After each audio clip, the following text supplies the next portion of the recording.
Welcome back everyone, I'm Setharoth, and today we will be exploring more of the Phenderix spell mod. Today we're going to dive into wind and teleportation.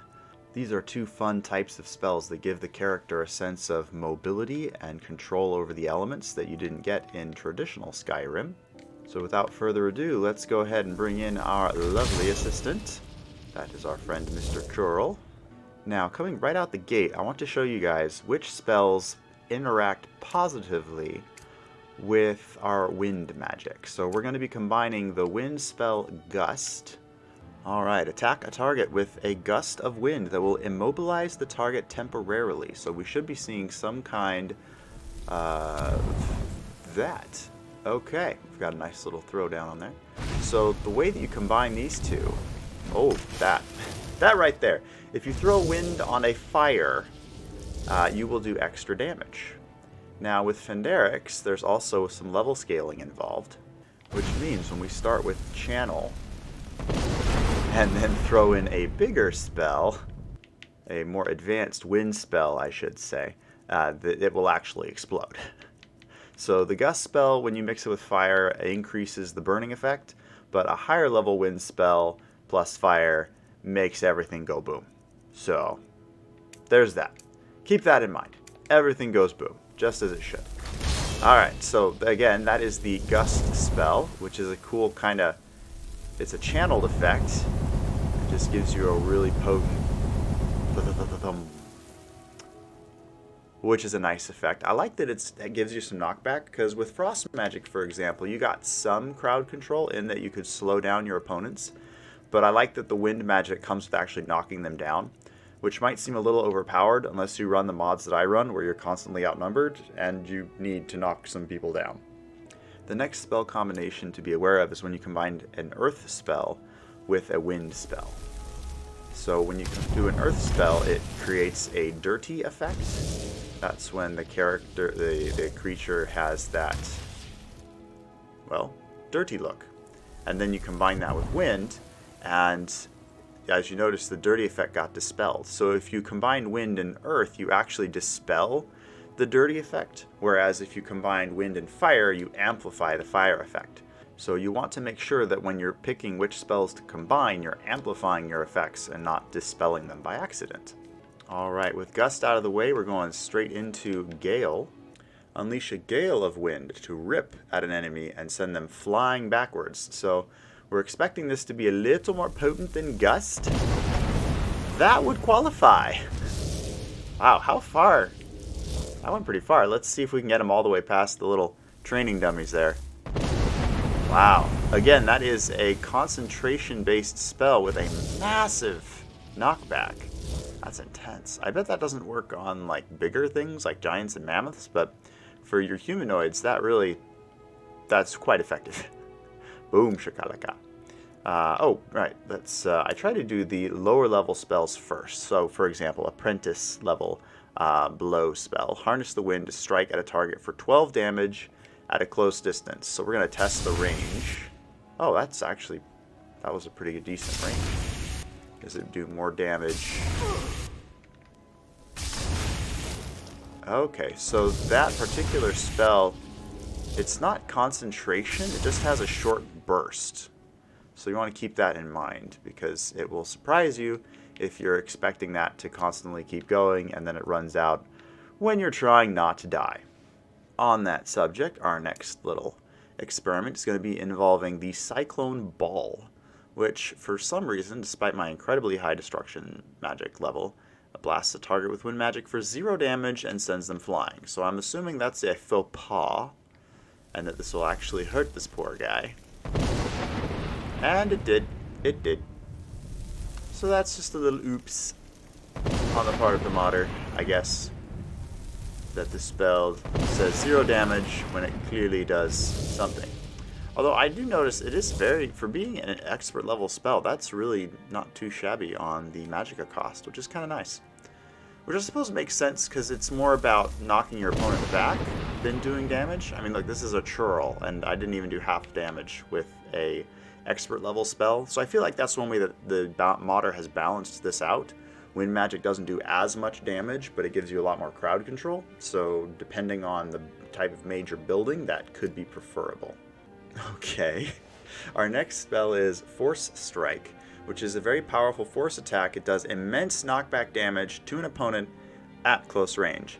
Must touch the target. So, okay. So this is your emergency spell. This is... Oh! Okay. That was a sound effect I was not expecting. Lots of damage. But less knockback than I expected. I expected him to go, you know, more than 10 feet, given what the other spells were doing. But it does do a lot more damage than the other ones, so keep that in mind. Last we have Rapid Squalls. Blast a target with wind magic for 44 damage. 5 explosions of wind will occur that will knock back targets in an area. So this is an area of effect weapon that also includes knockback, I assume. Okay, so it's not concentration. It's only one-handed. That's not bad for a master level spell. 1, 2, 3, 4, 5. Okay, he did not survive all of the... Did he? Oh, he did survive some of the explosions. He got knocked out of the blast radius of the explosion. But all things can... Oh! Ow! Okay, yeah, friendly fire is a thing with this spell. And now I may be stuck in a bench. Okay. So, believe it or not, I did not plan this, but I was about to go into our teleportation spells anyway, so I think we'll start here. Our first teleportation spell will be Teleport Manantis. This, you automatically start with this spell learned if you insert the Phenderix spell mod. So this one you don't have to go out and buy or find in loot. You always have this. On first cast, the caster is teleported to Manantis.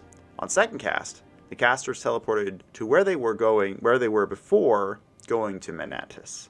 The cycle then repeats. Has a cast time of 5 seconds. So, since I'm casting this the first time, it should take me to the entrance to Manantis.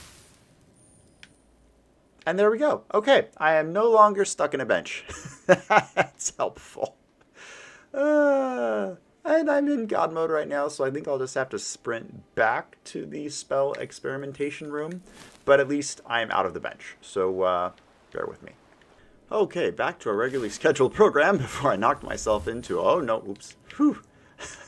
For a second there, I forgot which spells I had prepared and almost teleported myself back again. Alright, so that was Manantis. That's easy enough. Now we're going to try again with the targeted blink. You can use to teleport to a target. So we're going to try and just teleport across the room here.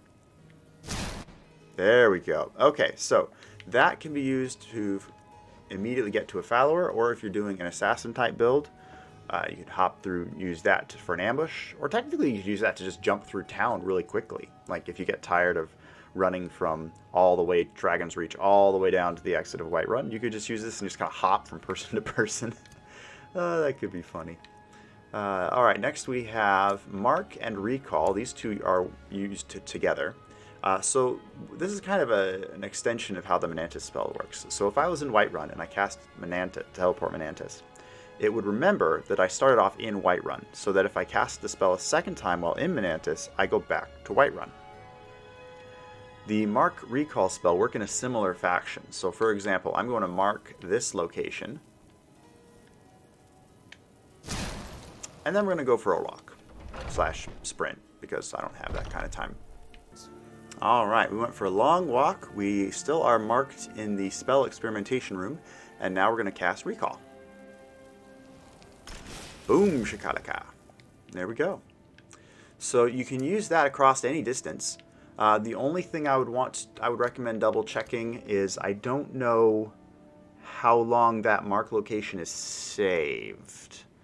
I vaguely remember one time thinking I was marked, using it, and not being able to recall back, but I can't remember if that was like within how much time passed in game, if that makes sense, or if I died and therefore it got reset somehow. I don't know. Just play around with it and don't bet the farm on it. If it doesn't, don't put yourself in a situation where you need to recall or you will die, I guess. I would just use it for quickly getting back to town where you can sell your loot at the end of a quest. Alright, next we're going to experiment with Teleport Pull. This is the kind of the opposite of Targeted Blink in that we're going to pull a target to us. So we're going to continue to use our little volunteer. And we'll see what the range on this thing is. Okay, so there we go. So it is still a ranged attack in essence, although it clearly doesn't flag as combat. But that is interesting. That is a different way to... Wow, that has interesting implications for a thief build, because you can kidnap people with that puppy. You can totally kidnap people with that. Oh, that's funny. Like the guard that you're trying to take out without alerting anyone, you can teleport him like 100 feet, 200 feet away from the rest of his buddies, and then it doesn't matter how loud you get because he's too far away. That could be fun. Alright, next we're going to be experimenting with... I've actually never tried this one. Teleport Vertical. Allow your character to teleport vertically. Can cause errors or death if used indoors. Okay. Works in third-person camera mode. We are in third-person camera mode, and we're in God mode, so hopefully we don't die. And see what happens. Oh, they were not kidding. Whew. Okay. I'm not quite sure the utility of that. Because, like, if I want to get on top of this building, for example, I would do... teleport and then run over. Okay, so I guess you can still move while you're falling. So if you get yourself up nice and high, you can still aim, so to speak, where you land.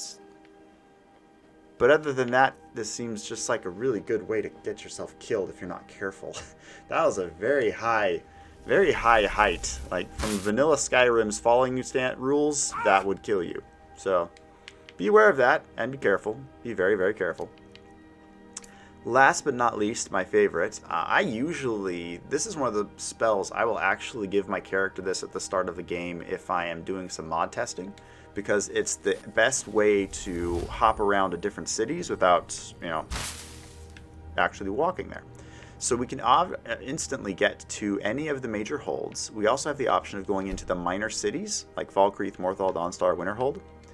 And then, unfortunately, you can't back out of that menu. You have to go back in if you want to look at towns. But you also have access to Riverwood, Dragonbridge, Iverstead, Karth Western, Rorikstead, and Shorestone.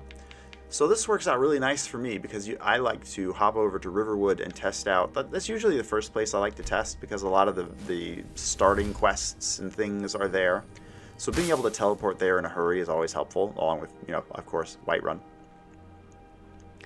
This is also a really nice spell to have if you're experimenting with any of the city overhauls, like JK's Skyrim, because now you can just hop over to any of these cities just with the flip of your wrist, and voila, you're off to the races. No, Brynolf. I've been looking for you.